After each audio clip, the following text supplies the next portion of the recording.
The first Hajj under Islam was in the 9th year of Hijrah. The Prophet was too busy at Medina to lead the Hajj, so he sent Abu Bakr as his agent. He was to lead the Hajj in place of the Prophet. The Prophet led the prayers himself ever since he arrived to Medina. During his last illness, the Prophet could no longer lead the prayers. He was too weak to go to the mosque. He therefore had to choose someone to fill such high position after him. Abu Bakr was also the one who was honored to be chosen by the Prophet for such a task. Thus in the lifetime of the Prophet, Abu Bakr came to fill the highest position under Islam, leading prayers. While one day Abu Bakr was away, Umar was appointed by the companions to lead the prayers in his absence. Realizing the change of voice, the Prophet said, "This is not Abu Bakr's voice. No one but he should lead prayers. He is the fittest person for this position." When the news of the Prophet's death came out, many Muslims were confused and stunned. Umar himself was so overcome with emotions that he drew his sword and declared, "If anyone says that the Messenger of Allah is dead,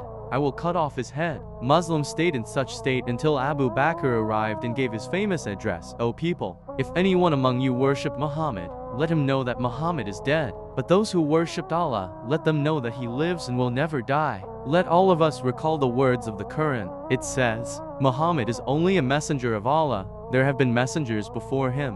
What then? Will you turn back from Islam if he dies or is killed?" Suddenly Abu Bakr's words started to sink in, and in no time confusion was gone. Having shrugged off the shocking news of the Prophet's death, Muslims realized that they need someone to fill the position of leadership amongst them. The two main groups amongst Muslims were Muhajirin, refugees from Makkah, and Ansar, the people of Medina. The Ansar gathered at the Thaqif Bani Sayda, their meeting place. Sa'd ibn Ubadah, the Ansar leader, suggested that the Caliph should be from amongst them, although many refused, saying that the Muhajirin and right have a better claim to Khilafah. When the news reached Abu Bakr, he quickly went to their gathering, fearing that confusion might spread once again, and said, "Both Muhajirin and Ansar have done great service to Islam, but the former were the first to accept Islam.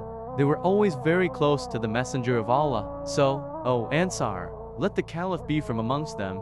After a short discussion, the Ansar agreed that they should choose the Caliph from amongst the Muhajirin, being from the tribe of Quraysh and being the first to accept Islam. Abu Bakr then asked people to choose between Umar ibn al-Khattab and Abu Ubaidah ibn al-Jarrah. Hearing this, both men jumped to their feet and exclaimed, "O Siddiq, how can that be? How can anyone else fill this position as long as you are among us? You are the top man amongst the Muhajirin. You were the companion of the Prophet in the Thor cave.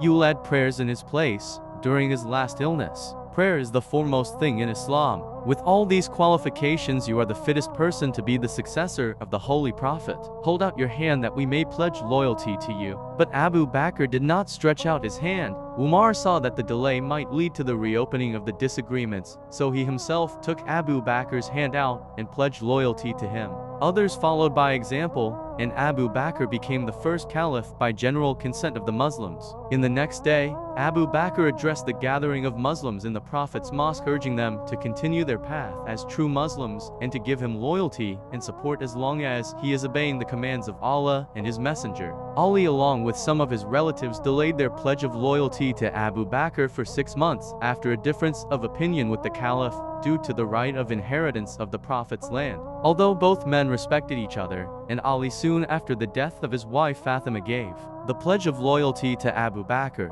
Such was the quality of the humble and generous companion who believed the Prophet in everything, to the extent that he was called as Siddiq by the Prophet. His great personality and service to Islam and Muslims earned him the love and respect of all Muslims, so that he was chosen as the first caliph after the death of the Prophet by all Muslims.